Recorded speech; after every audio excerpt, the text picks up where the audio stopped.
nós tínhamos encerrado o que nós tinha programado de ver na parte de fluidostática na aula passada. Então, distribuí já uma lista de exercícios para vocês e podemos marcar uma extra para tirar dúvida. A nossa prova ficou marcada para quarta-feira da próxima semana, certo?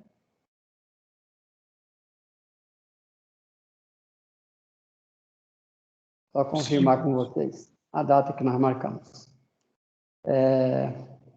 Então, seria interessante que a gente marcasse uma aula. Normalmente, a gente faz essa aula fora dos horários convencionais, por exemplo, às 18h30. E seria interessante que a gente fizesse com o tempo de vocês ainda continuar preparando para o exame da quarta-feira. Então, proporia, por exemplo, na segunda-feira, a gente fazer uma aula de tira-dúvida às 18h30. Pode ser para vocês? Alguém teria alguma dificuldade? Professor, eu tenho aula até 19h50, mas por mim não teria problema se o senhor deixar gravado. Eu posso assistir depois. Tudo bem. Eu vou gravar e vou disponibilizar logo em seguida, ao final da aula. Tá bom. Então, a gente já deixa agendado para segunda-feira, 18h30. A gente faz uma aula de tira-dúvida coletiva, tá? Mas vocês podem ir me procurando. Até o momento, a procura está baixa. Então, podem ficar à vontade, me mandem mensagem, a gente marca o horário. Se eu tiver em atividade, não tiver em reunião, a gente já tira a dúvida na hora, tá bom? Então, fiquem bem à vontade para a gente ajudar vocês na preparação. Bom, então, nós hoje vamos iniciar o capítulo 3.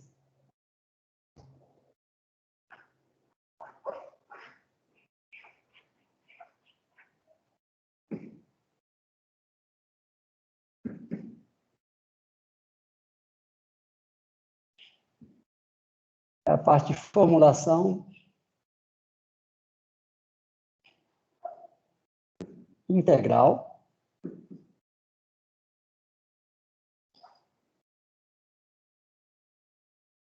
para a fluidodinâmica.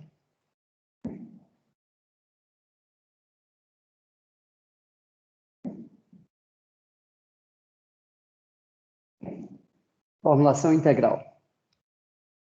Então, o nosso interesse, a nossa motivação nesse capítulo é que, com ele, nós vamos poder resolver problemas que envolvem a fluidodinâmica de uma forma integral, ou seja, de uma forma global. Por exemplo, se nós temos aqui motivações. Imagine que a gente tenha o lançamento de um problema do tipo lançamento de um foguete.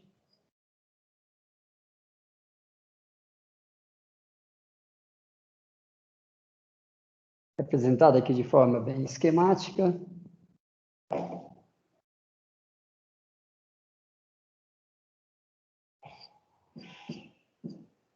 Esse foguete está carregado lá com uma dada massa, que vai mudar com o tempo, porque vai consumir o combustível.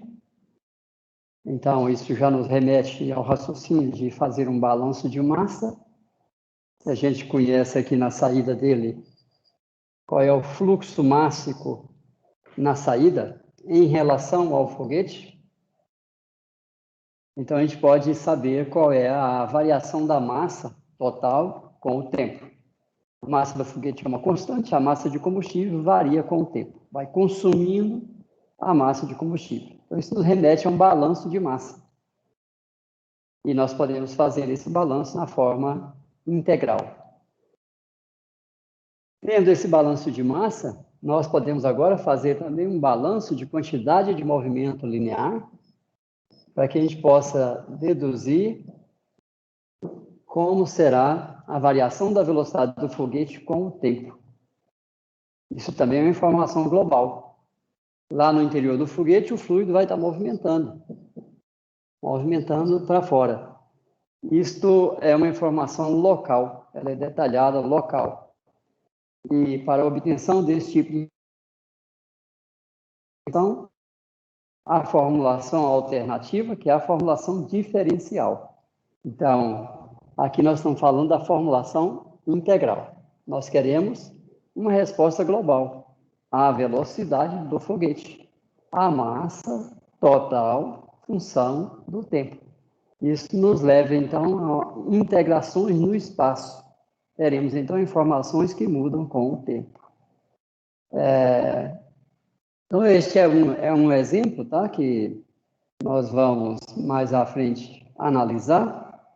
Existem inúmeros outros exemplos onde a gente tem fluido em movimento e o nosso interesse é em informações globais, informações integradas no espaço.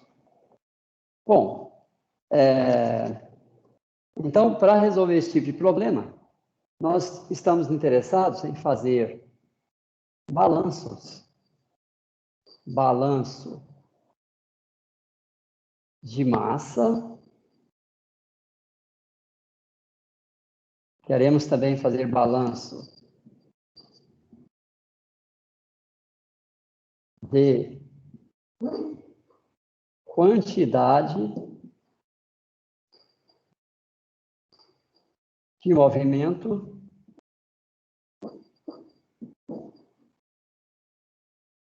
linear. Ou seja, massa vezes velocidade. Isso é quantidade de movimento linear. Precisaremos também fazer balanço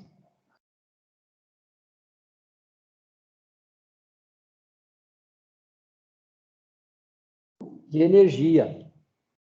Balanço de energia cinética, energia térmica, balanço de qualquer tipo de energia, balanço da energia total. E, finalmente,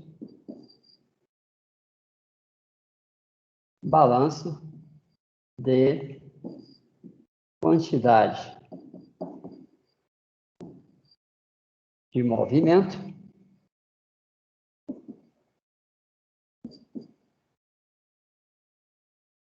angular. Quantidade de movimento angular. Quantidade de movimento angular é mv, está associado, tá? Associado ao momento da quantidade de movimento linear. Vamos detalhar isso mais à frente. Então, são os balanços que nós vamos buscar fazer usando a formulação integral. Balanço de massa, quantidade de movimento linear, energia e quantidade de movimento angular. Bom,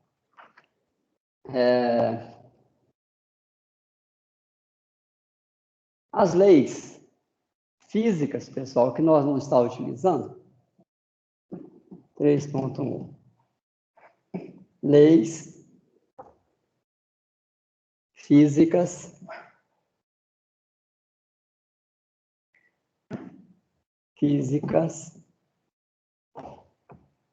da mecânica dos fluidos. Essencialmente, nós vamos usar uma das leis, que é a conservação de massa.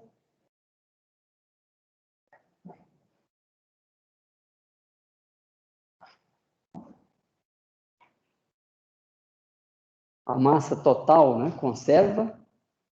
Massa de um dado componente químico não conserva. Tá? Não precisa conservar.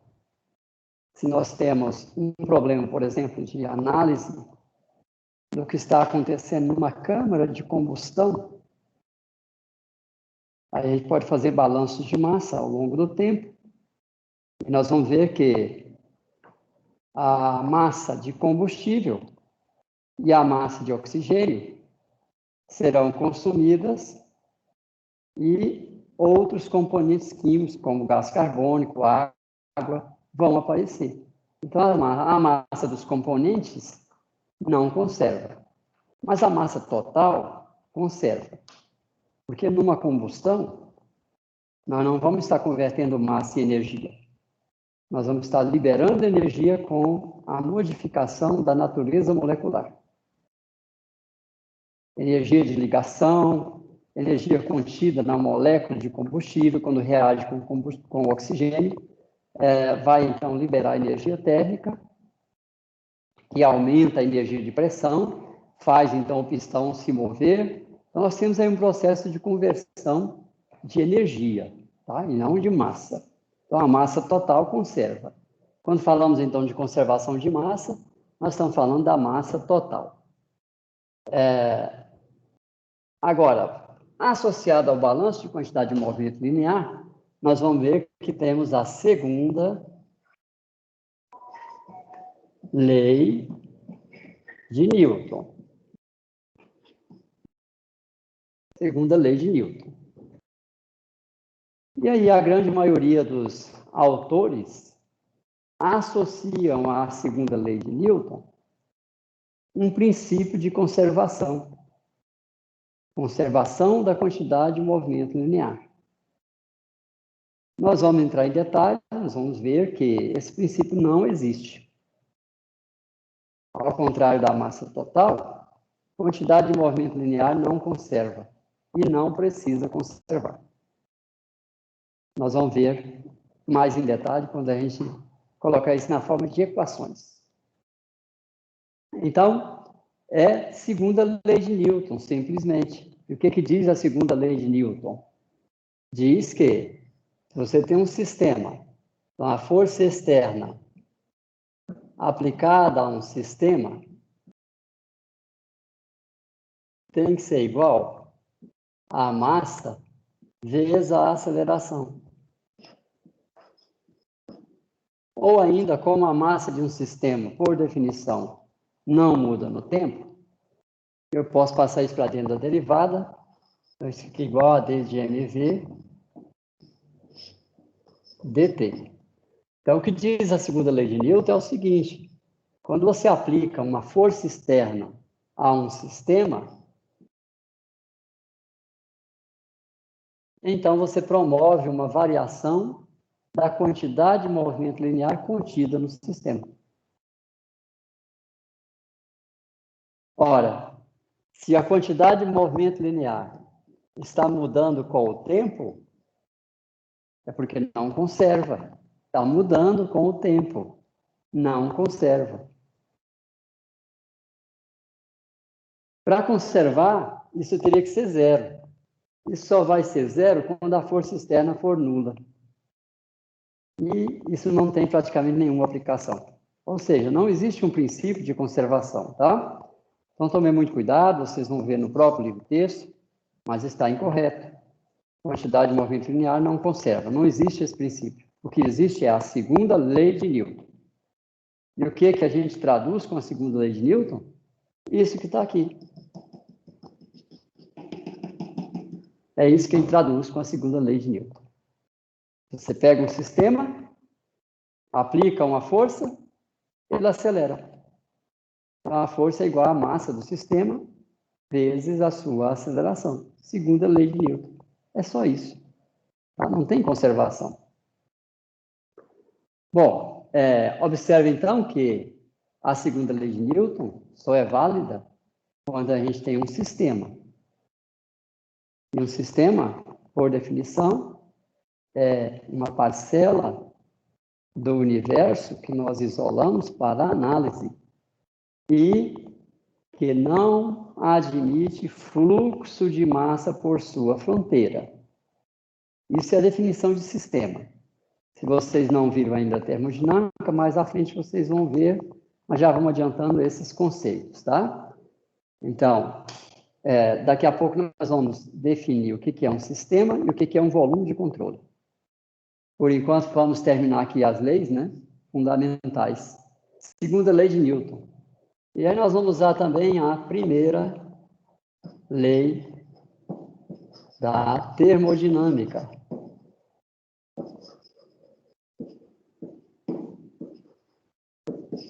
Primeira lei da termodinâmica. E a primeira lei da termodinâmica fala de conservação de energia. Novamente, isso é verdadeiro, energia conserva, quando nós falamos da energia total.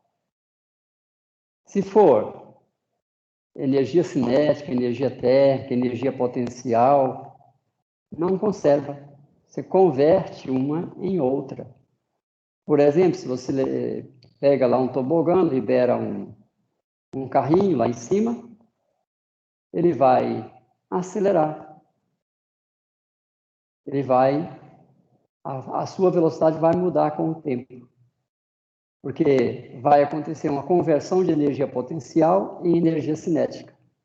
Lá em cima ele está parado, a energia cinética é nula, energia potencial é alta. Ele começa a descer, ele vai perdendo energia potencial, vai transformando a energia potencial em energia cinética. Então, nenhuma das duas conserva, nem a potencial, nem a cinética. Mas a soma, né, a energia total, conserva. A energia total lá em cima é igual à energia total lá embaixo. Então, ela conserva. Primeira lei da termodinâmica, com ela, nós falamos de conservação de energia total. Tá? Bom, agora, o que diz a segunda lei da termodinâmica? Se você tem um sistema e você promove uma variação na sua energia total com o tempo, isso aqui é para o sistema. Como o sistema não admite entrada e saída de massa, então só existe duas formas de a gente promover essa variação. Uma é transferir a energia para o sistema na forma de calor. Então, nós vamos transferir energia na forma de calor para o sistema. Como é que a gente faz isso? Se existe uma diferença de temperatura, então a energia térmica vai ser transportada da região de maior para a região de menor nível de temperatura. É um processo de difusão. E a segunda forma de transferência de energia é trabalho. Trabalho. Então, observem que calor e trabalho não são energia. Calor e trabalho são duas formas de você transferir energia para um sistema ou, generalizando, transferir energia entre o meio ambiente e o sistema. O sistema pode ganhar ou perder energia, trocando com o meio ambiente. E só existe duas formas de fazer essa troca. Uma se chama calor e a outra se chama trabalho. Então, vejam que trabalho e calor são formas de transferência de energia. Vocês devem lembrar lá dos cursos preparatórios, para vestibular, que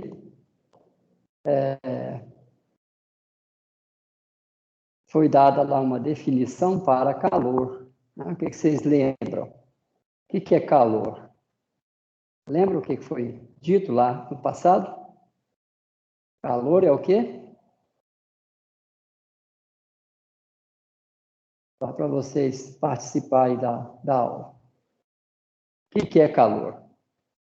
Eu já disse, mas lembrando lá do preparatório para o vestibular. Alguém deve ter dito para vocês que calor é energia em trânsito. Não é? Calor é energia em trânsito. Falava isso mesmo. Exato. Então vejam que calor não é, do ponto de vista filosófico, pessoal, a gente pode dizer que energia é uma substância, do ponto de vista filosófico. Nós estamos acostumados a falar de substância como sendo uma substância química, mas, filosoficamente, a gente pode também dizer que energia é uma substância. E uma substância é passível de você trabalhar com ela. Você pode pegar uma substância, colocar junto com a outra, promover uma reação química. Você pode, com essa reação química, transformar energia, ou seja, você está transformando uma substância em outra, energia química está sendo transformada em energia térmica, então energia pode ser considerada como uma substância. Você pode transportar energia de um ponto para outro, né? Você pode transferir energia de um ponto para outro, você pode estar trabalhando com energia. Energia é uma substância. Calor, não. Calor é uma forma de transferência. Né? Você tem um sistema, você pode transferir energia entre o sistema e o meio ambiente na forma de calor. Alguns até, vamos manter aqui a nomenclatura, vamos colocar aqui o Q, dQ, dt.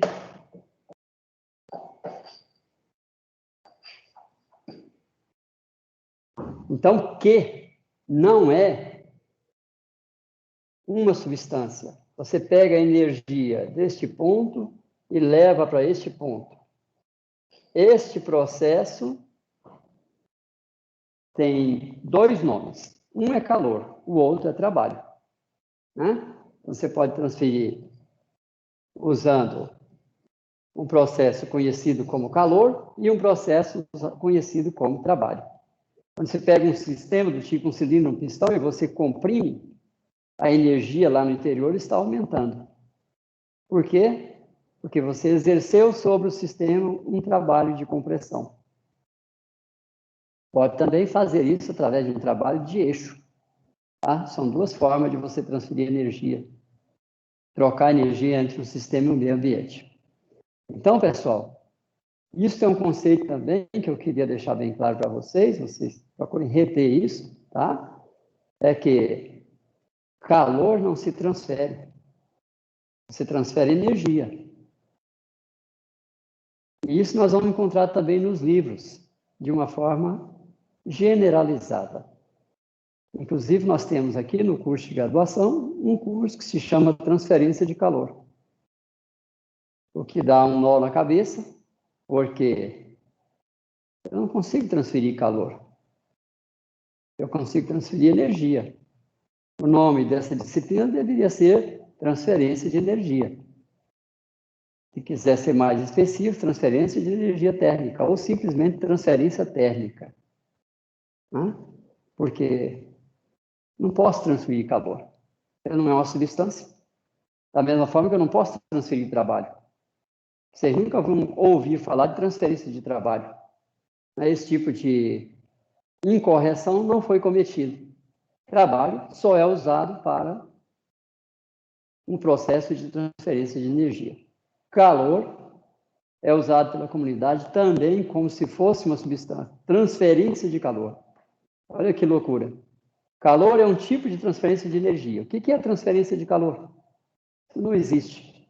Tá? É totalmente inconsistente. Então, pode falar. Alguém ia perguntar? Sim, Bruno. Professor, então eu posso definir trabalho e calor como dois processos? São dois processos. Eles são distintos. Né? Calor é quando você transfere energia térmica de um ponto para outro por diferença de temperatura. Isso é calor. Trabalho é quando você transfere energia de um ponto para outro através do que a gente chama de trabalho. Pode ser de compressão, pode ser também um trabalho de eixo. Você pode aqui, olha, colocar aqui uma ventoinha, fazer isso girar, e ela vai, então, promover haver um aumento da energia no interior do sistema, trabalho de eixo. Então, tem dois tipos de trabalho. Um é por deformação, pode ser compressão ou expansão. E o outro, trabalho de eixo. Então, são duas formas, você falou bem correto. São duas formas de transferência de energia. Tá? Então, levem com vocês essa noção, que existe essa inconsistência na literatura. Transferência de calor. Tá? Não faz nenhum sentido. Já que originalmente foi dito que calor é uma forma de transferência de energia. Então, não tem sentido falar em transferência de calor. Para entender melhor esse conceito de calor, se a gente quer ser mais consistente no uso da literatura, da nomenclatura, se vocês procurar, por exemplo, lá na Wikipédia, vocês vão encontrar lá um ou mais artigos, via de regra, de físicos, discutindo essa questão, discutindo essa inconsistência. E, inclusive, se coloca o seguinte como um exemplo, está lá num artigo lá na Wikipédia. Se você pega uma pessoa e coloca essa pessoa desprotegida termicamente lá no polo, lá na Antártica, essa pessoa vai morrer de calor. Por quê? Ela vai transferir excessivamente a energia do seu corpo para o meio ambiente. Ela é o sistema. Energia vai estar sendo transferida da pessoa para o meio ambiente. Por quê? Porque o meio ambiente está a menos 40 graus e ela está a 36 e pouco. Então, ela vai transferir até a exaustão do sistema, quando a pessoa, então, falece. Mas ela morreu de quê? Morreu de calor. Por quê? Calor é a forma de transferência de energia. Então, a gente fala de frio, né? O que é frio? Frio seria quando você está perdendo energia para o meio ambiente. Mas, do ponto de vista da termodinâmica, isso se chama calor. Então, a pessoa desprotegida no polo vai morrer de calor. Essa é a forma consistente, do ponto de vista termodinâmico, de falar. Uma pessoa que está em Manaus, temperatura alta, ambiente, 40 graus, ela não consegue transferir energia para o meio ambiente. Isso gera um grande desconforto, porque a temperatura do corpo começa a subir. E meio grau que sobe, você já sente muito incômodo para acionar todos os seus mecanismos termorreguladores. Então, qual é o motivo do desconforto lá em Manaus? É porque você não pode sentir calor. Calor é energia que você teria que entregar para o meio ambiente para manter sua temperatura constante. E energia que sai do sistema para o meio ambiente, quando por diferença de temperatura, é conhecido como calor.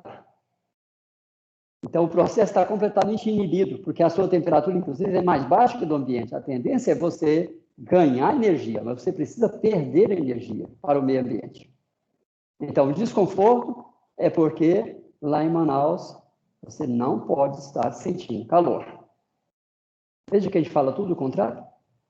Então, procure entender esses conceitos. Claro, não vamos mudar esse tipo de coisa, não, se a gente começar a falar sobre isso para as pessoas leigas, elas vão nos tomar como desequilibrados, né? Dizer que não sente calor em Manaus. Mas, do ponto de vista termodinâmico, isso é o correto. Ok, pessoal? Então, são observações importantes aí que a gente costuma gastar um certo tempo para deixar isso bem claro, tá? Professor, bom, pois não. Só mais uma dúvida. Nesse exemplo que o senhor deu da pessoa em Manaus, então ela não recebe energia do meio ambiente, ela sentiria esse aumento de temperatura porque ela não estaria liberando energia?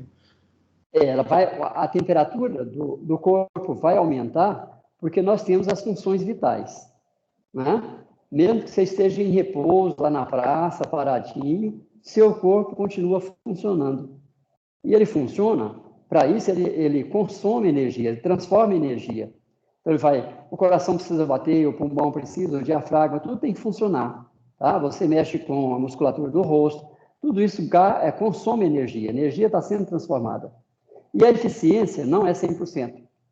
Então, quando você mexe um braço, você transformou energia. Mas não 100% foi transformado na forma mecânica. Parte foi usado para aquecer o corpo. Então, nós temos que continuamente estar trocando energia com o meio ambiente para regular a sua temperatura. Para manter a temperatura em 36,5, 36,6. Se você está num ambiente frio, o que acontece? Você começa a tremer. Tremer, porque com essa tremura, você aciona o processo de transformação de energia. E parte é usada para aquecer o corpo. Porque você está perdendo excessivamente a tendência a abaixar a temperatura do corpo. E não pode, tem que ficar constante. Você está num ambiente muito quente, você começa a transpirar. Porque a água que sai pelos poros evapora. E quando evapora, retira a energia do corpo. Aí ajuda a abaixar a temperatura do corpo. Então, esses são mecanismos, tem outros, tá? Mecanismos termorreguladores. É a tremura, a evaporação, o ar da própria respiração, a diferença de temperatura que você vai estar cedendo energia para o ambiente ou recebendo energia do ambiente na forma de calor. Num dia frio, por exemplo, se você acende uma fogueira, isso ajuda você a manter a sua temperatura interna. Você vai receber energia do ambiente, né? A fogueira vai transmitir energia para você na forma de calor, porque a temperatura na fogueira é maior do que a sua. Então, migra energia para o seu corpo. São mecanismos termorreguladores. Ok, pessoal? E o conceito de calor, via de regra, é usado de forma incorreta. Bom, então, dito isso, nós vamos agora conceituar, nós vamos precisar disso ao longo desse capítulo, nós vamos ver os conceitos de sistema. Sistema. O que é um sistema? Parcela material. Parcela material isolada do universo para análise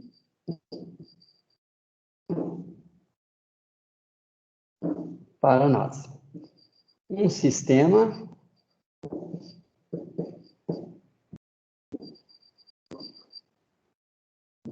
é isolado por uma superfície de controle,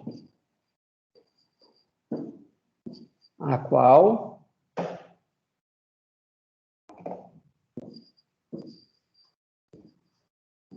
não admite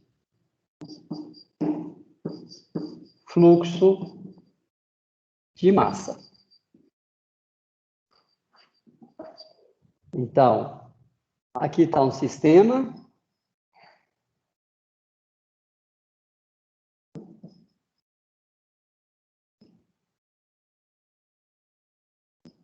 isso é a superfície de controle, e em qualquer ponto dessa superfície de controle, o fluxo de massa, o m ponto, quilograma por segundo, é zero.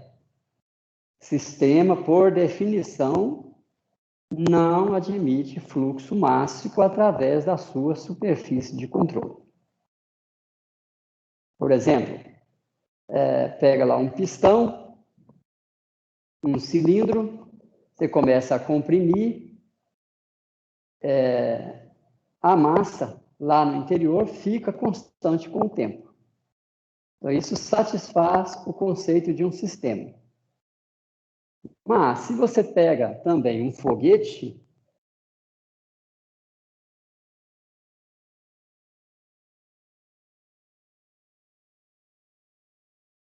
também um foguete, em um dado tempo t, eu vou encontrar aqui um sistema, e à medida que a massa sai, o sistema sai acompanhando a massa. De forma que, ao longo do tempo, esse sistema rotulado, num dado tempo, conserva a massa, porque ele vai embora com a massa. Mudou o tempo, você pode redefinir o seu sistema. Você tem um novo sistema. O tempo passa, ele acompanha a massa. Ele vai embora com a massa, guardando a sua massa constante. Então, um sistema é uma parcela material isolada para análise, delimitada por uma superfície de controle, através da qual o fluxo mássico é nulo. Então, é simples a definição, mas é importante a gente se ater a essa definição. É que o sistema guarda a sua massa constante no tempo. Ok, pessoal? Então, esse é o conceito de sistema. Agora, vamos dar uma olhadinha no conceito de volume de controle.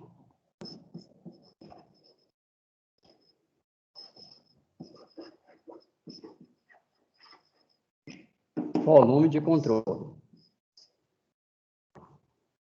Então, é a mesma definição,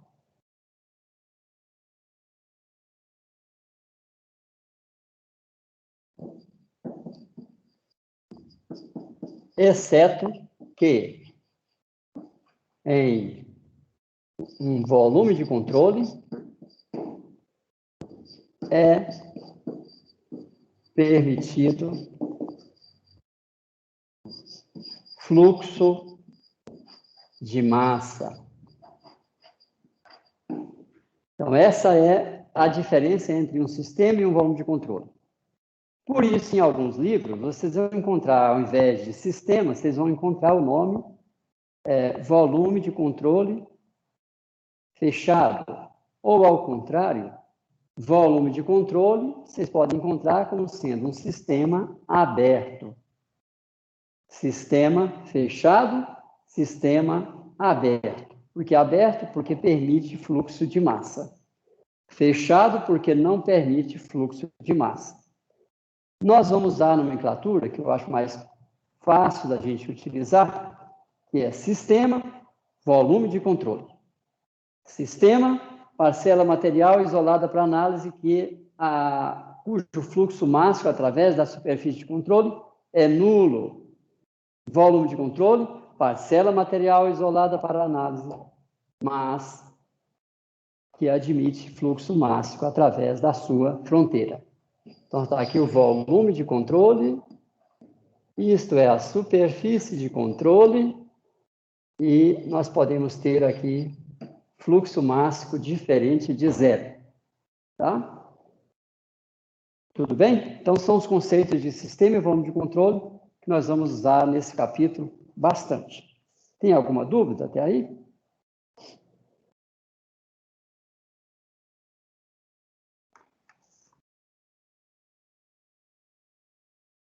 Ok. Com base, então, nesses conceitos, nós vamos voltar aqui aos balanços, né? A lei da mecânica clássica.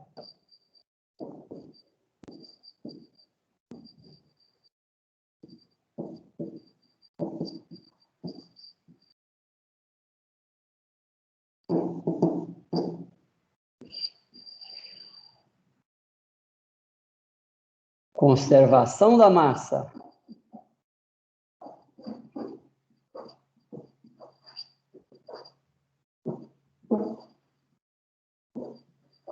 Conservação da massa. Observe. Vamos até escrever isso aqui, que é importante. As leis da mecânica clássica são válidas para sistemas inerciais. Só podemos aplicar a segunda lei de Newton para sistemas inerciais. Balanço de massa e de energia, como são grandezas escalares, tanto faz ser um sistema inercial quanto um sistema não inercial. Mas precisamos de aplicar balanço de massa, né, para sistemas. Então, balanço de massa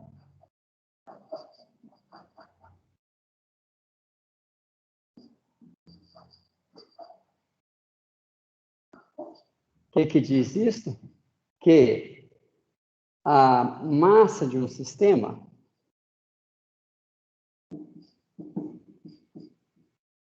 é uma constante.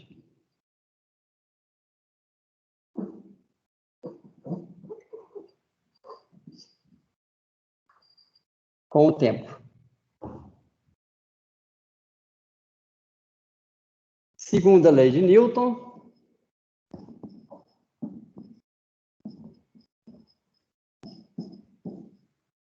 Força externa a um sistema igual D de mv dt.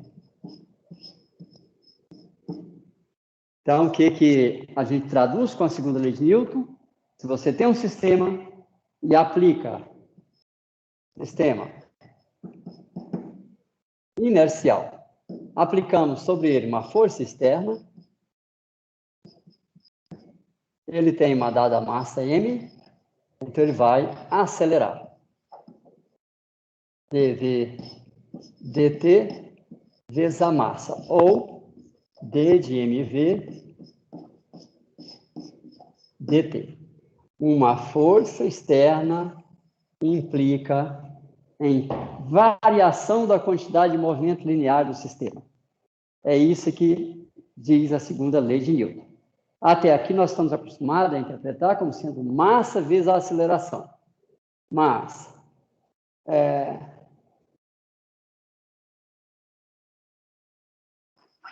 isso se escreve também como d de mv dt, porque a massa de um sistema,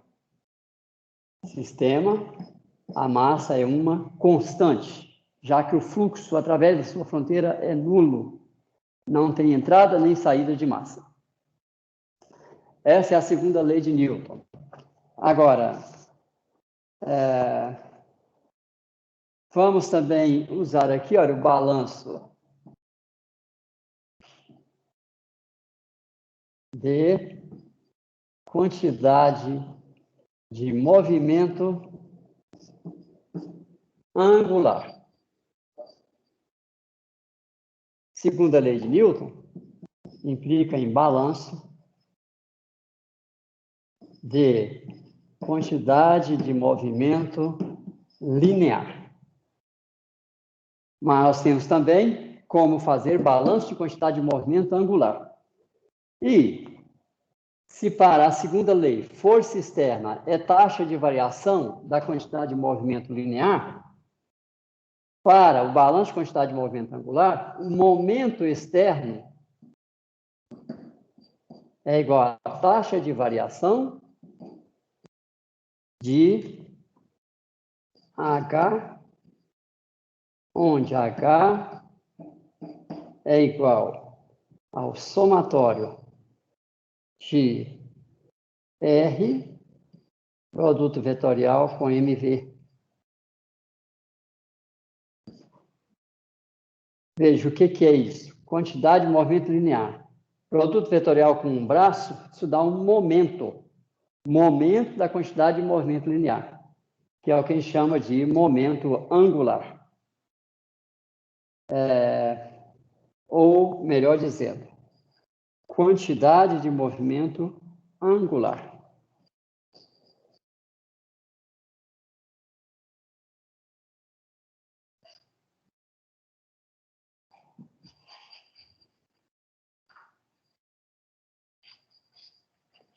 Quantidade de movimento angular. Também pode ser denominado momento da quantidade de movimento linear. Olha lá, ó, quantidade de movimento linear, produto vetorial com um braço. R, vetor que posiciona o elemento de massa. Se eu tenho aqui uma dada referência, tenho aqui um elemento de massa, este é o meu vetor R, Isso tem uma dada massa M, tem uma dada velocidade V.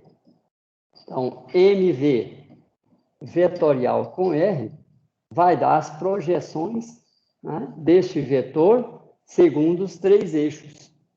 Isso dá, então, uma grandeza vezes um braço.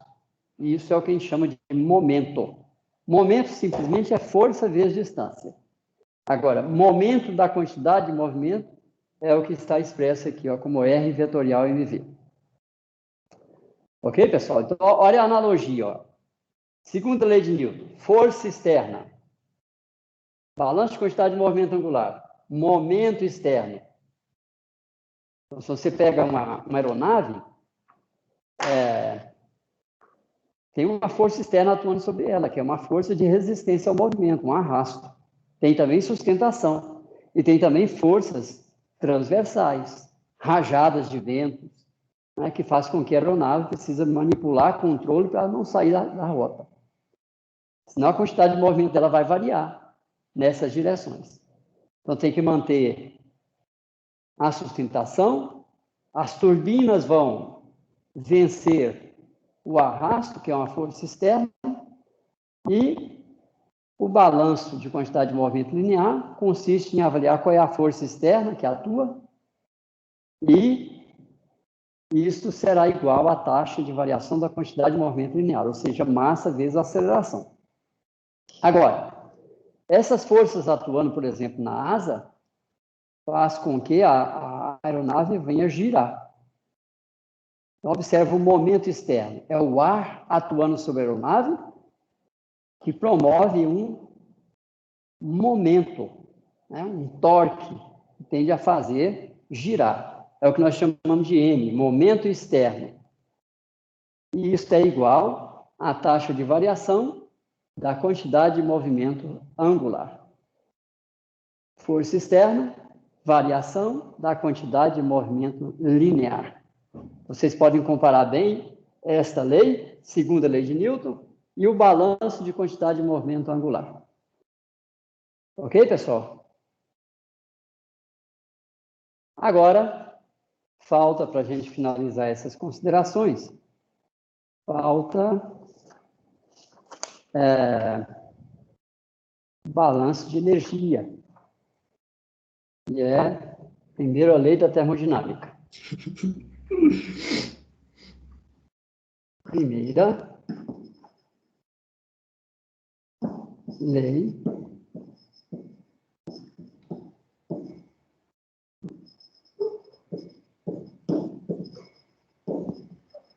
da termodinâmica.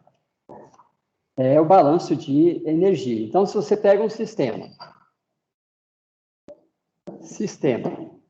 ele tem uma dada energia que muda com o tempo, energia total, só tem duas explicações. É transferência, troca de energia entre o sistema e o meio ambiente na forma de calor ou na forma de trabalho. Então, se essa energia muda com o tempo, D e dt, só se explica isso pela quantidade, pela potência na forma de calor e a potência na forma de trabalho. O menos que aqui aparece é devido à convenção da termodinâmica, que quando o sistema recebe energia na forma de trabalho, essa grandeza é dita que ela é negativa. Se o sistema realiza trabalho sobre o meio ambiente, essa grandeza é positiva. Tá? Então, quando você cede energia na forma de trabalho para o sistema, a energia dele aumenta com o tempo. Mas você diz que é negativo. Então, com o menos, dá uma grandeza positiva. Tá? Se ele realiza trabalho sobre o meio ambiente, a sua energia cai com o tempo. Mas é positivo. Com o menos, fica negativo, que faz a sua energia diminuir com o tempo. Tá? Então, o menos que ali aparece devido à convenção da termodinâmica, que quando você realiza um trabalho sobre um sistema, para o sistema, isso é negativo. Tá? Quando o sistema realiza trabalho para o meio ambiente, você diz que isso é positivo. Só uma questão de convenção que vem da termodinâmica, nós não vamos mudar isso. Tudo bem, pessoal? Alguma dúvida? Tranquilo? Bom, o grande problema que existe aqui é o seguinte, que foi resolvido já pelo século XIX.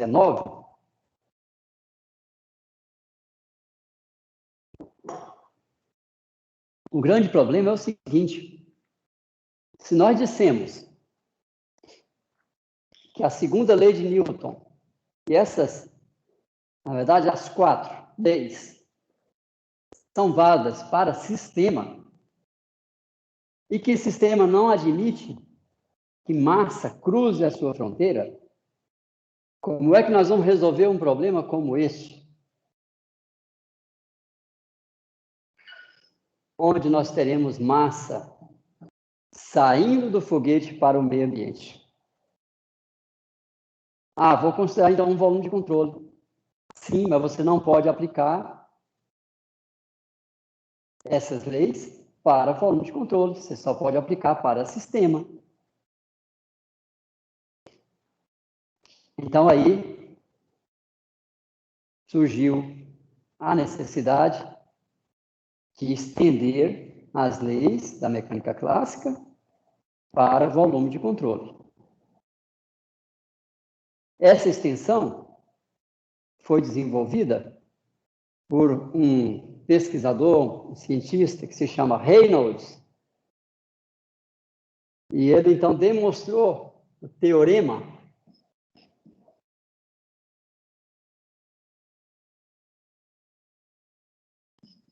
do transporte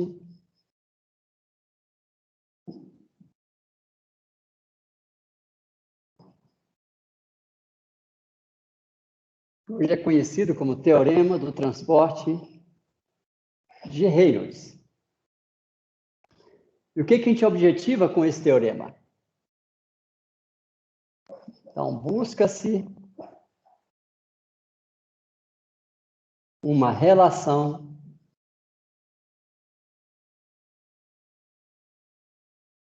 matemática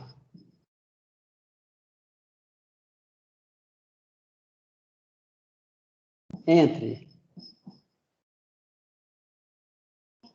o que ocorre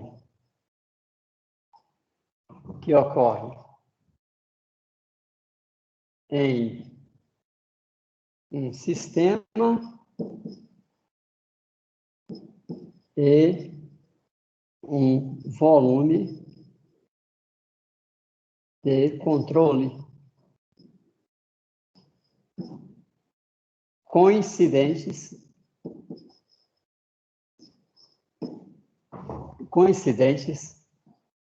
em um tempo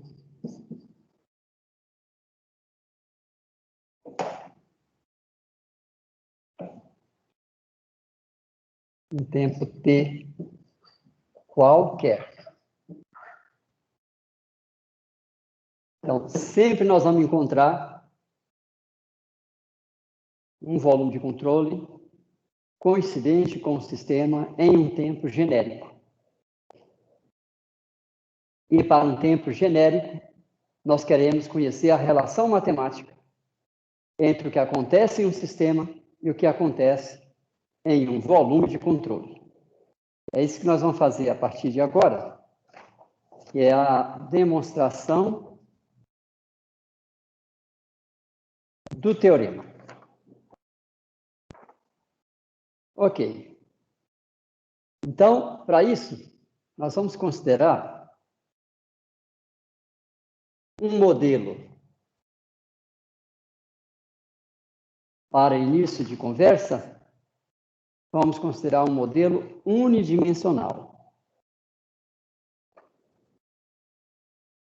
E assim que a gente concluir essa demonstração, nós faremos a extensão para problemas tridimensionais. Ok? Então, vamos considerar aqui, ó, na situação A, um tempo t genérico, qualquer. E vamos trabalhar com um modelinho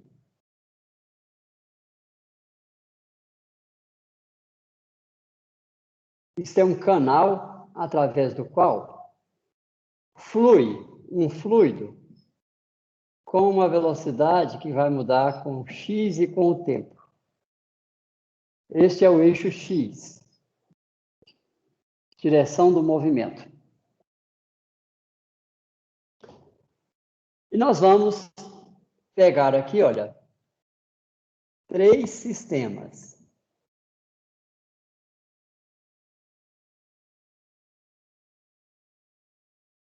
Esse é o sistema 1.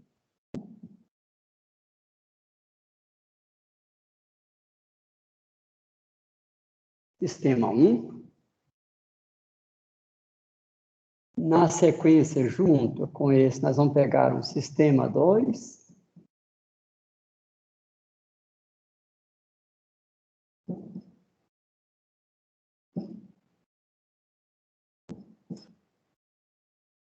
E um sistema 3.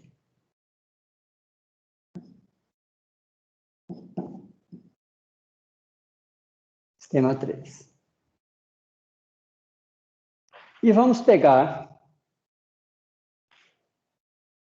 coincidente com o sistema 2, nós vamos pegar um volume de controle, que eu vou desenhar aqui na cor vermelha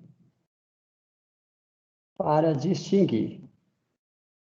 Então, em vermelho está um volume de controle coincidente com o sistema 2.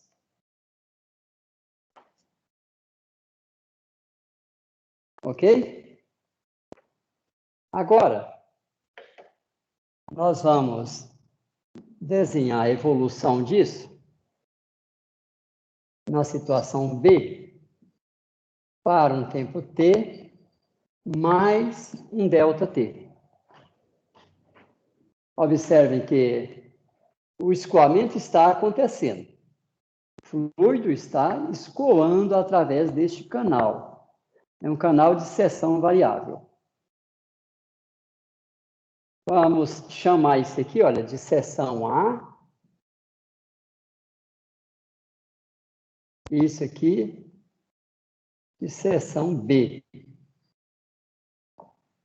Vamos chamar diferente. Vamos falar de entrada e saída. Entrada e saída.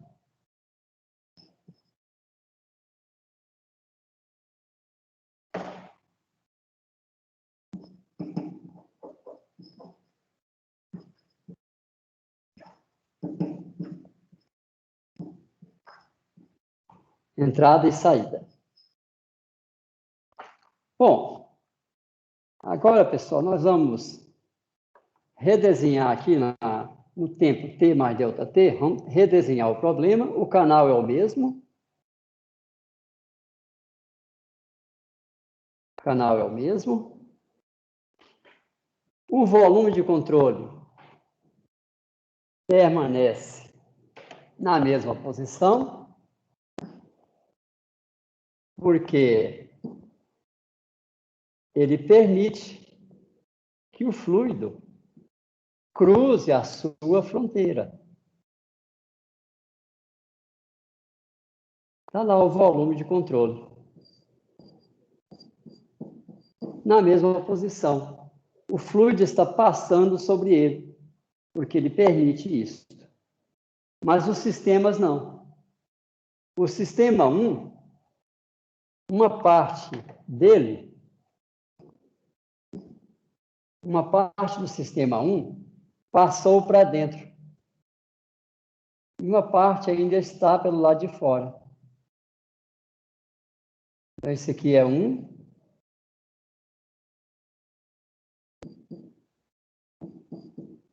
Esse aqui é 1. Uma parte do sistema 2 ainda está no interior.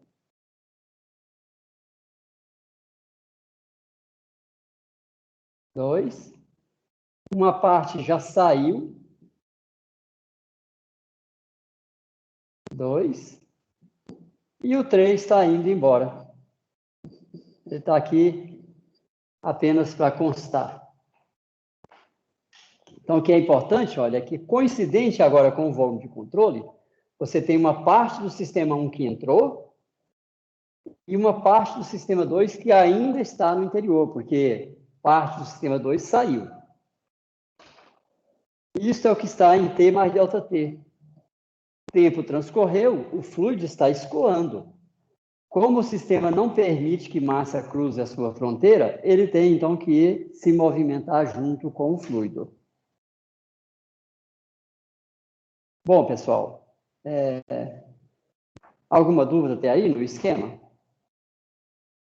Se tiver, pode levantar a mão. Tranquilo, professor. Beleza.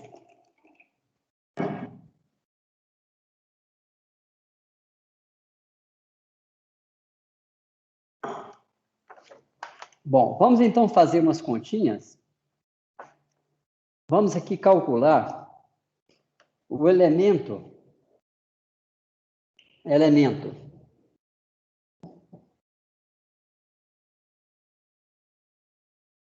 desse sistema que entrou, elemento do sistema 1,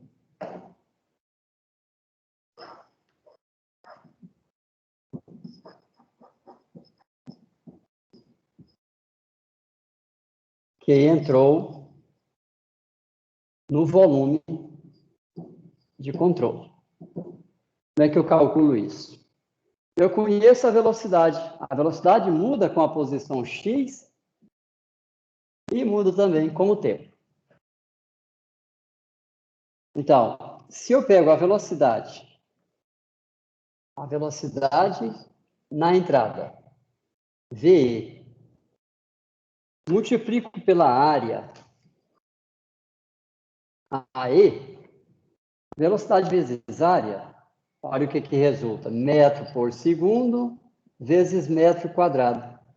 Isso dá metro cúbico por segundo, que é uma vazão volumétrica. Vazão volumétrica. Mas eu gostaria de saber o quanto em volume que entrou no volume de controle. Eu multiplico isso por ΔT, que é o tempo transcorrido. Sobra, então, metro cúbico. Isso é a parte do sistema 1 que entrou no volume de controle. É essa parte aqui desenhada. Se eu conheço VE, a área E e o tempo transcorrido. Vamos chamar isso, então, de ΔVE. Esse símbolo V cortado, nós vamos usar sempre para representar o volume. Porque a gente usa também V para velocidade. Então, a diferença entre os dois é que tem um V cortado. Bom, da mesma forma, eu posso calcular qual é o elemento do sistema 1, do sistema 2, que saiu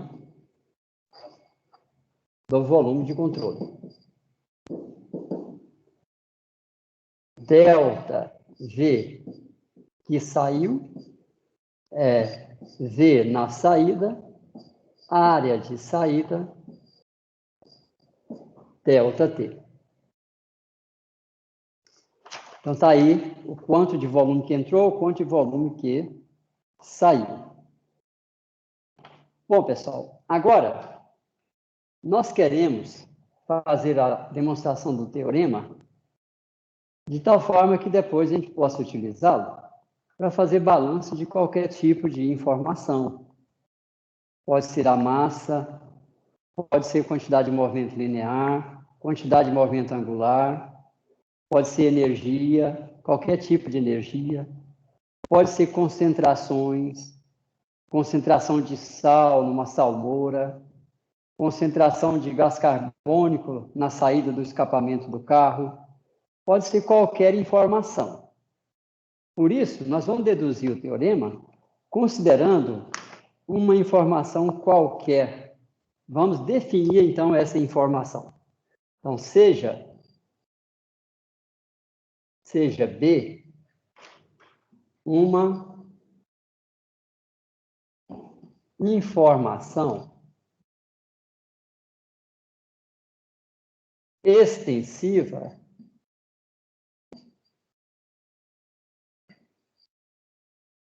qualquer. O que é uma informação extensiva? É aquela que muda com o volume, ou aquela que muda com a massa. Por exemplo, a massa é uma informação extensiva. Porque se eu pego um volume de 1.000 litros de 1 metro cúbico de água, eu vou encontrar 1.000 quilos. Mas se eu duplico o volume, eu vou encontrar 2.000 quilos. Ou seja, é uma propriedade extensiva, ela muda com o volume. Agora, se eu pego essa massa e divido pelo volume, eu obtenho o que a gente chama de massa específica. E a massa específica da substância contida em 1.000 metros cúbicos é a mesma massa específica da mesma substância contida num outro volume de 2 metros cúbicos. Ou seja, a propriedade passa a ser uma propriedade intensiva. Ela não depende mais da massa, ela não depende mais do volume. Então, ela é dita intensiva. Então, seja B uma informação extensiva qualquer. Seja beta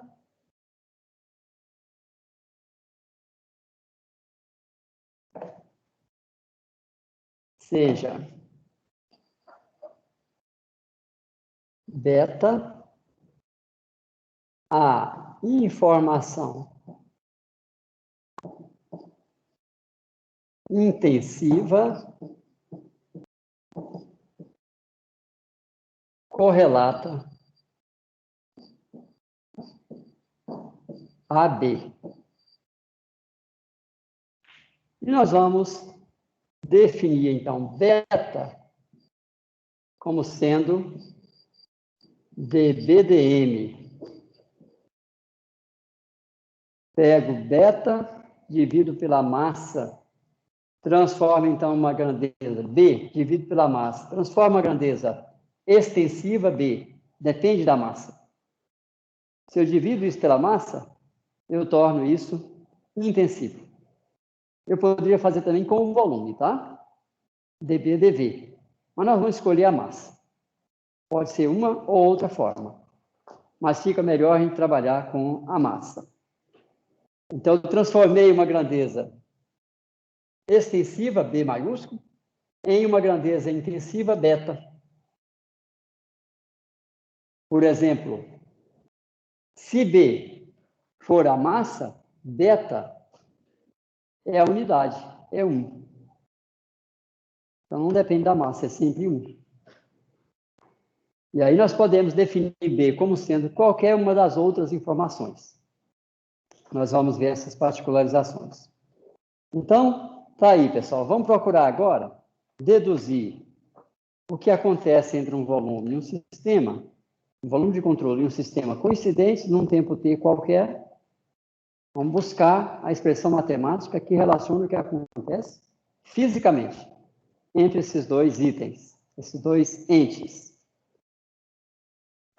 Então, vamos escrever aqui, ó, de novo, tá? Relação matemática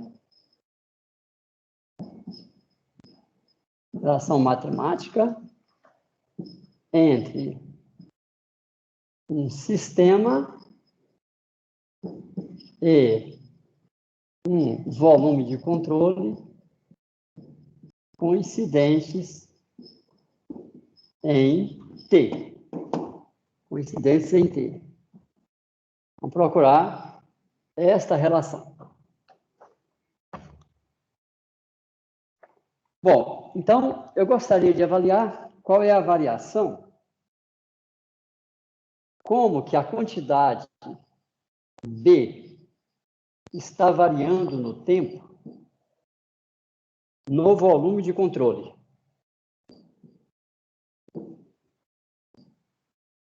Tá?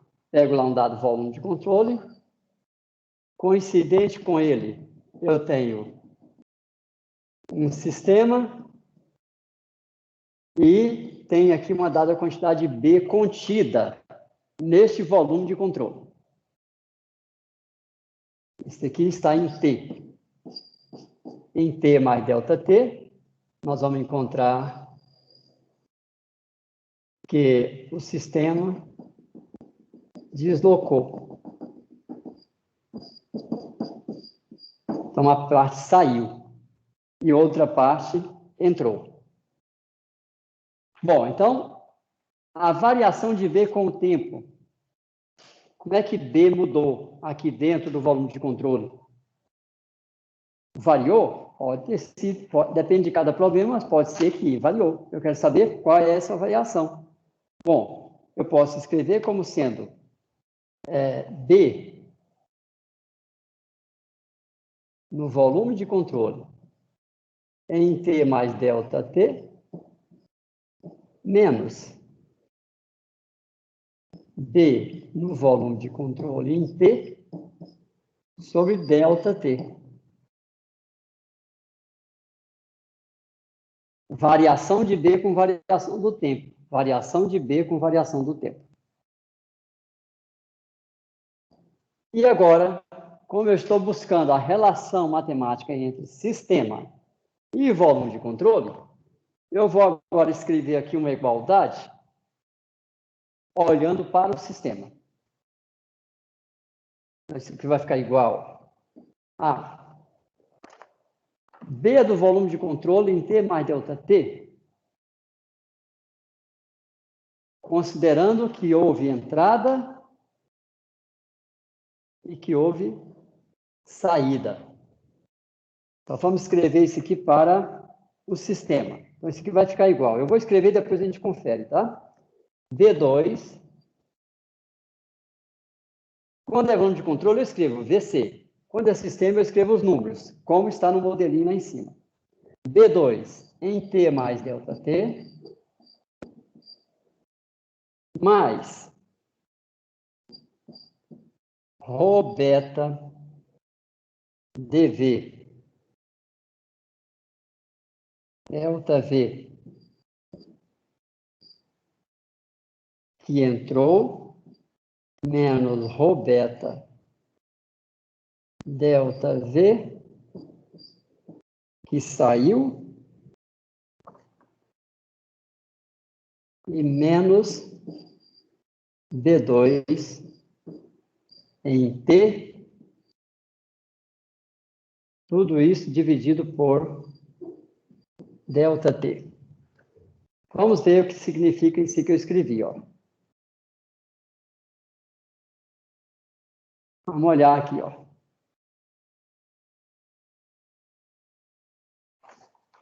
O B2 no volume de controle é o que está lá em 2, ó, no desenho vermelho.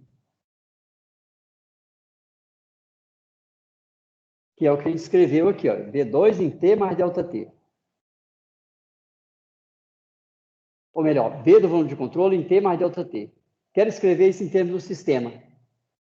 Será o B2. B2 em T é coincidente. Quando o tempo passou, observa. O B2 não é mais coincidente. Então, o B no volume de controle vai ser o B2 mais o de 1 que entrou e menos o de 2 que saiu. Vamos conferir? Tá lá, ó, B2 mais o que entrou e menos o que saiu. Por que que isso representa o que entrou e o que saiu? Porque o ΔVE é o quanto de volume que entrou. Então, se vocês pegam, vamos pegar as unidades aqui, olha. O ρ é quilograma por metro cúbico. Vezes o beta. O beta é algo que tem unidade de B dividido por unidade de massa. Beta, ele é intensivo. E vezes o volume que tem metro cúbico.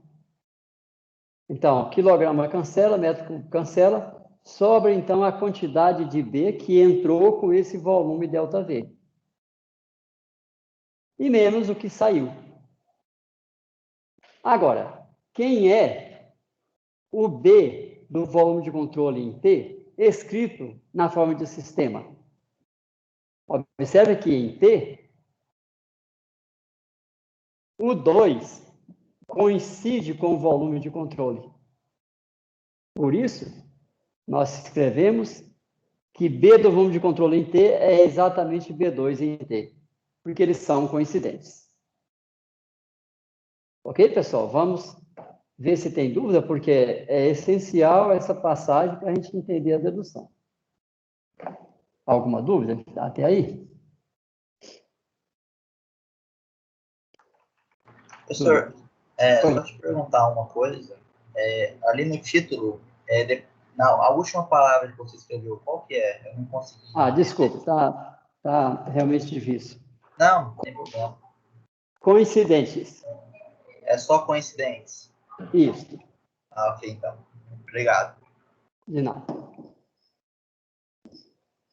Coincidentes. Ok, pessoal? Quanto a essa passagem aqui? Bom, então, vamos agora só reescrever isso. Vamos rearranjar os termos. Então, nós vamos ter que, reescrevendo aqui, olha, dB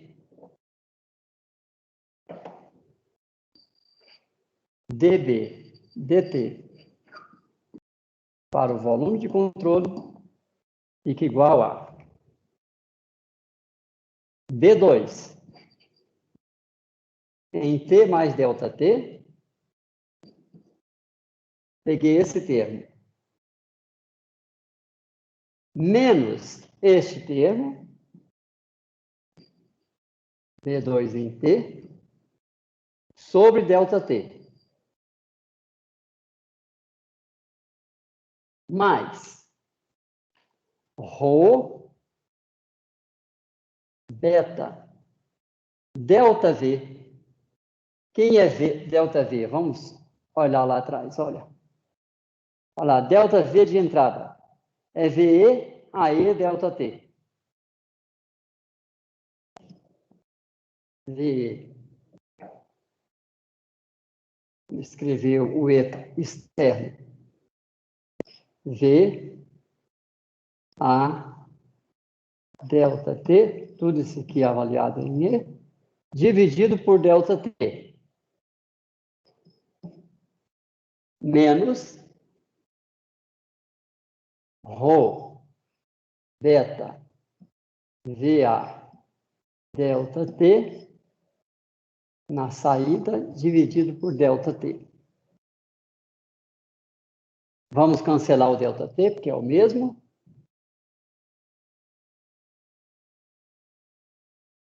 E agora, como nós estamos aqui com grandezas, variações finitas, e eu quero uma relação diferencial, nós vamos aqui aplicar o limite quando ΔT tende a zero. Quando ΔT tende a zero, nós vamos ter, então, aqui a derivada dB dt para o volume de controle igual dB dt para o sistema, B2 em T mais ΔT, menos B2 em T sobre ΔT, quando ΔT tende a zero. Isso dá a derivada.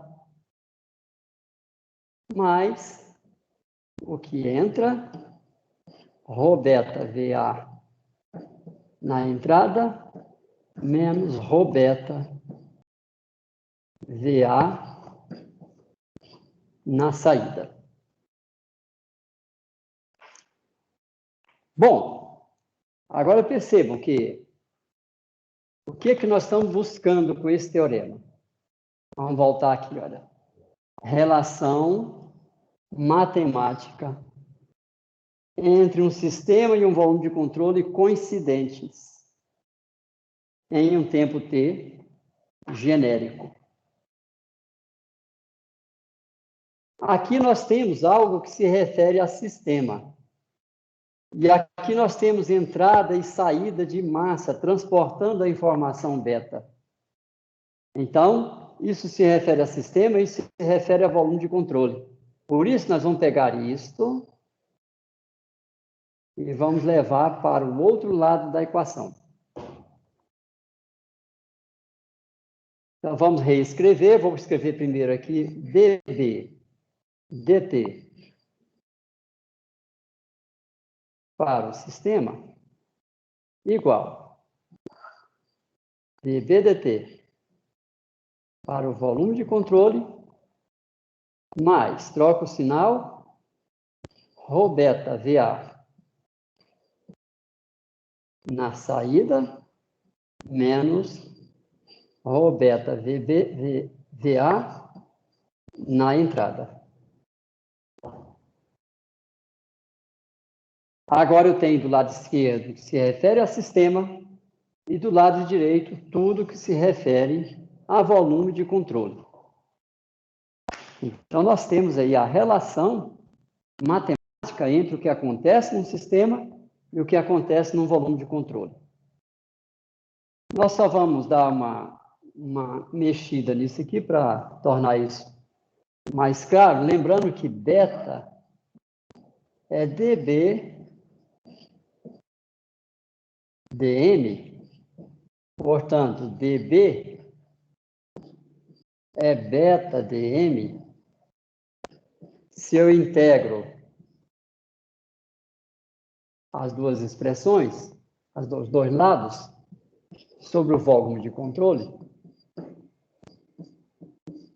Então, eu vou ter que B do volume de controle é igual a integral sobre o volume de controle de ρ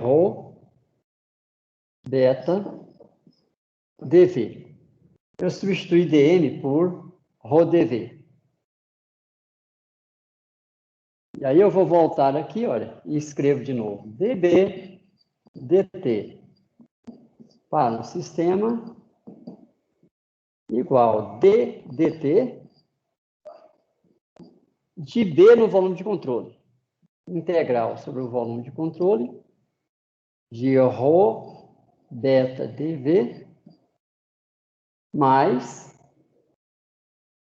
ρ beta VA na saída menos ρ beta VA na entrada. Então, este é o teorema para problemas unidimensionais. E agora nós vamos dar uma interpretada nesse problema.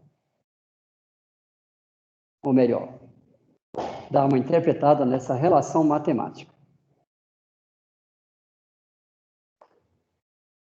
Então, o que está dizendo, pessoal? Que nós temos um sistema e um volume de controle que são coincidentes num tempo t qualquer. Essa relação, ela vale exatamente em t. Por quê? Porque nós fizemos o limite com ΔT tendendo a zero. Quando ΔT tende a zero, este problema coincide com este. Olha lá, ΔT tendendo a zero, nós tendemos a ΔT. Limite. Essa é a noção de limite. E aí nós chegamos a uma relação que é íntegro diferencial.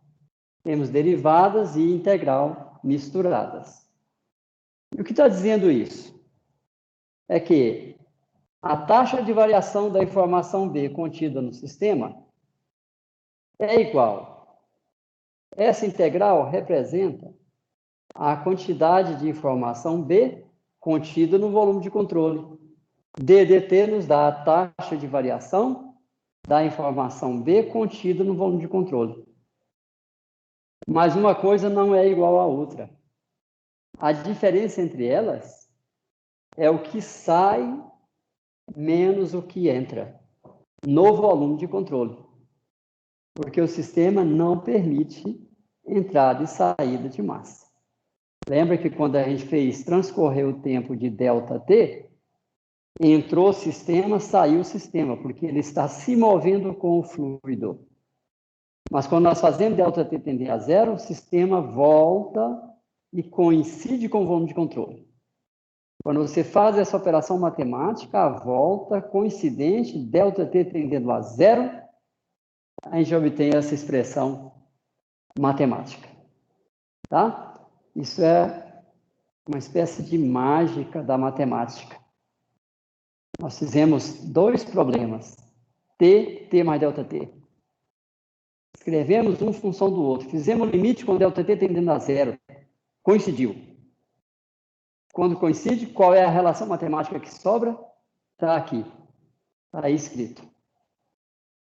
E está demonstrado que o que acontece no sistema não é igual ao que acontece no volume de controle em termos de variação temporal. Não é igual. Qual é a diferença? O fluxo da informação que sai menos o fluxo da informação que entra. Isto é o que nós chamamos de fluxo líquido. O que sai menos o que entra. Isso dá o fluxo líquido. Então, a taxa de variação da informação B, contida no volume de controle, mais o fluxo líquido de B através da superfície de controle, isto sim é igual à taxa de variação da informação B contida no sistema coincidente. Percebe? Então, isso é essencial para a gente entender o teorema, que é a relação entre o que acontece no sistema e o que acontece no volume de controle. Bom, a gente vai fazer a extensão disso para 3D, posteriormente nós vamos fazer aplicações, né, fazer solução de probleminhas de engenharia, usando o teorema, e à medida que a gente for exercitando na solução dos exercícios, o teorema vai clareando, tá? Ele é bastante genérico, e não é na demonstração que vocês vão entender tudo.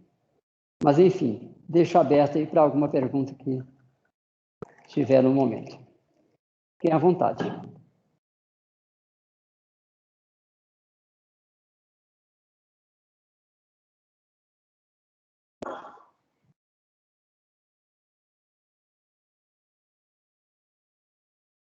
Bom, então, pessoal, o que está aqui é para problema unidimensional.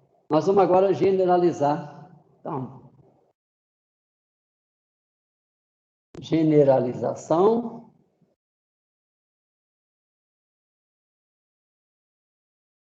do teorema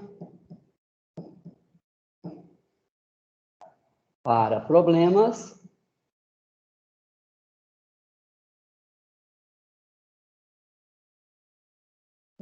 tridimensionais. Então, vamos pegar aqui um problema tridimensional. Aqui um sistema de eixos.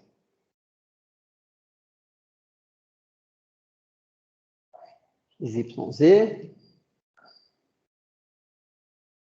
Está aqui um volume de controle. Coincidente com ele tem um sistema.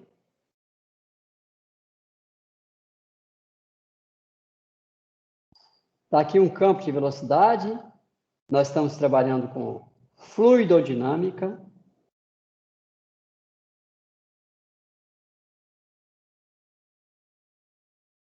Fluidodinâmica, portanto, tem aí um campo de velocidade. Nós desenhamos essas chamadas linhas de corrente. Bom, vamos pegar aqui um elemento de área elemento de área dA. E vamos representar esse elemento de área com um vetor normal à área. Nós vamos chamar isso de um vetor dA.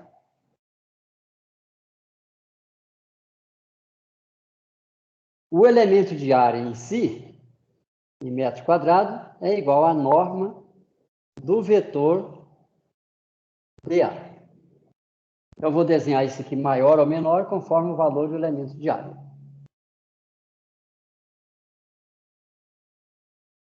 Então, uma propriedade é que ele é normal ao elemento de área dA. E a outra propriedade é que ele aponta sempre para fora. Se eu pego esse elemento de área aqui, eu obtenho apontando para fora. Se eu pego este aqui, eu obtenho também apontando para fora. Sempre apontando para fora.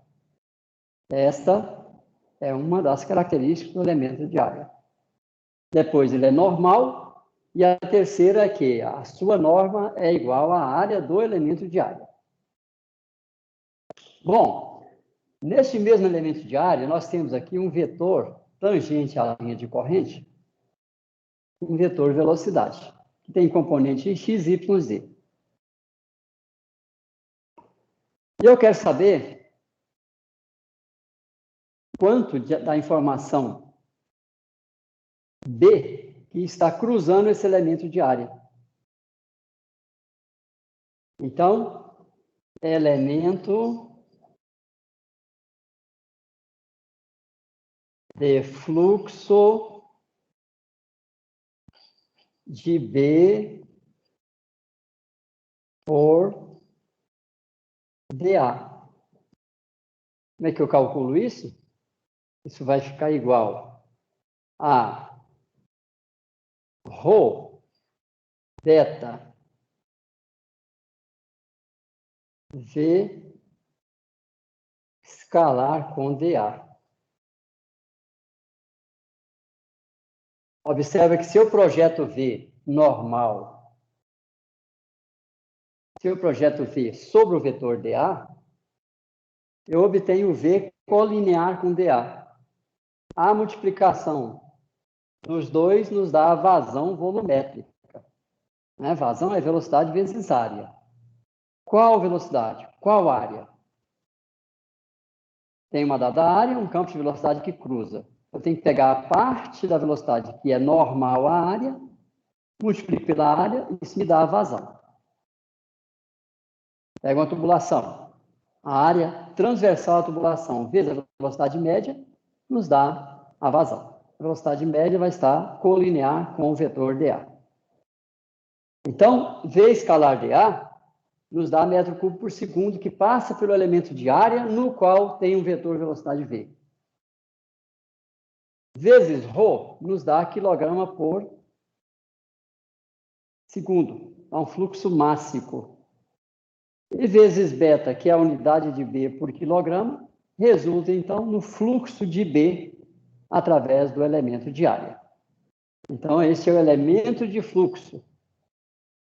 Agora, eu quero calcular qual é o fluxo líquido. Então, fluxo líquido de B pela superfície de controle. Basta integrar sobre toda a superfície de controle. Integral sobre a superfície de controle de ρ beta V escalar dA. Será que isso já computa o que entra e o que sai? Lembra que lá no 1D nós tínhamos valores positivos e negativos. Olha lá. O que entra está positivo, o que sai está negativo. O contrário, né? O que sai está positivo, o que entra está negativo. Vamos ver se a nossa fórmula traduz esse fato. Observa, se eu estou nesse elemento de área, é saída. O ângulo entre os dois vetores é menor que 90 graus. Então, V escalar de A dá positivo. Porque V escalar de A é a norma de V vezes a norma de dA vezes o cosseno do ângulo entre os dois. O ângulo é menor que 90 graus sempre que for saída. Então, o cosseno é positivo. Então, sempre que eu estiver na saída, algum elemento que está saindo massa, esse integrando é positivo. Por outro lado, se eu pego esse elemento de área aqui, olha, o vetor velocidade está aqui, e aqui está o vetor dA. O ângulo entre os dois, θ, é maior que 90 graus. Então, sempre que eu estiver na entrada, V escalar de A dá negativo. E aí a contribuição para a integral é negativa. Quando eu somo tudo, eu vou estar somando grandezas positivas que saem com grandezas negativas que entram.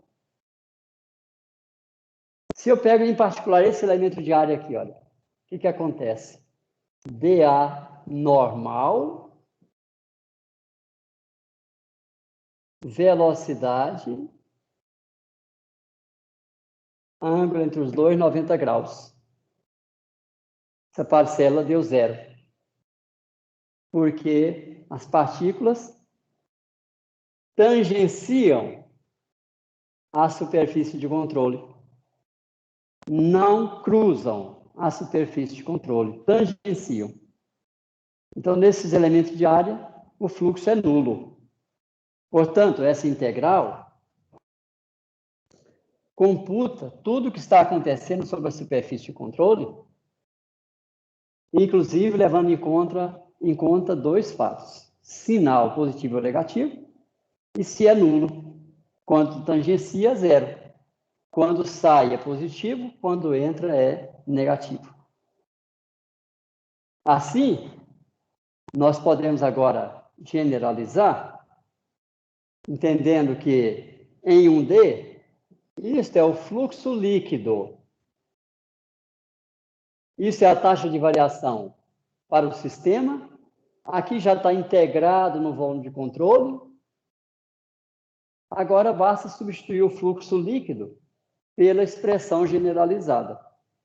Então, nós vamos ter que dB dt para o sistema é igual a ddt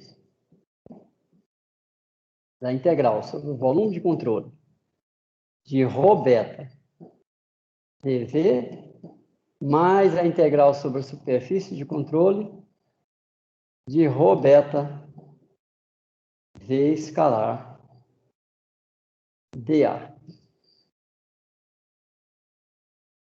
Está aí o teorema para problemas tridimensionais.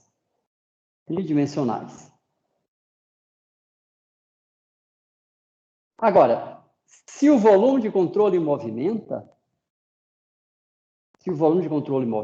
para generalizar esse teorema, basta a gente considerar que V é a velocidade do fluido relativa à superfície de controle. Se eu considero, então, a partícula que cruza a fronteira, a superfície de controle, eu considero a sua velocidade relativa à fronteira, à superfície de controle, eu posso agora trabalhar com volumes que se movimentam. Se o volume movimenta com a mesma velocidade do fluido, então o fluxo é nulo. Se ele movimenta em sentido contrário, vai aumentar o fluxo. Nos exercícios, essa nuance, né, de velocidade relativa vai ficar mais clara. Bom, pessoal, eu pergunto se vocês têm alguma dúvida na dedução, porque amanhã nós vamos, então, fazer exercícios para a gente treinar a aplicação do teorema. E com isso, seguramente vai clarear o significado físico que está por trás do teorema. Lembrem que o que foi deduzido hoje é válido para sistemas e volumes de controle inerciais. Então, eu não consigo ainda resolver o problema do foguete, porque o foguete vai acelerar. Ele é um problema não inercial. Então, amanhã nós vamos fazer exercícios de problemas inerciais. Na semana que vem, na quinta-feira, nós vamos fazer extensão do teorema para problemas não inerciais, para a gente aprender a resolver o lançamento do foguete, ou a decolagem de uma aeronave, ou a aterrissagem de uma aeronave, problemas que envolvem efeitos não inerciais. Ok, pessoal? Agora é importante vocês fazerem uma leitura nos livros recomendados para completar e comparando a forma que eu deduzi aqui com a forma que eles apresentam. Porque aí vocês vão adquirindo maturidade, vão compreendendo melhor a essência do teorema. Combinado? Então, amanhã a gente tem aula às 7h10. Segunda-feira, 18h30, nós fazemos uma aula de tira-dúvida. E na quarta-feira a gente faz o nosso primeiro exame. E aí vocês já vão ficar liberados para começar a estudar essa parte da matéria que a gente começou a ver hoje. Combinado, pessoal? Por hoje é isso. Professor, Pois não. eu tenho uma dúvida teórica aqui, rapidinho, o senhor poderia me explicar? Sim, sem problema.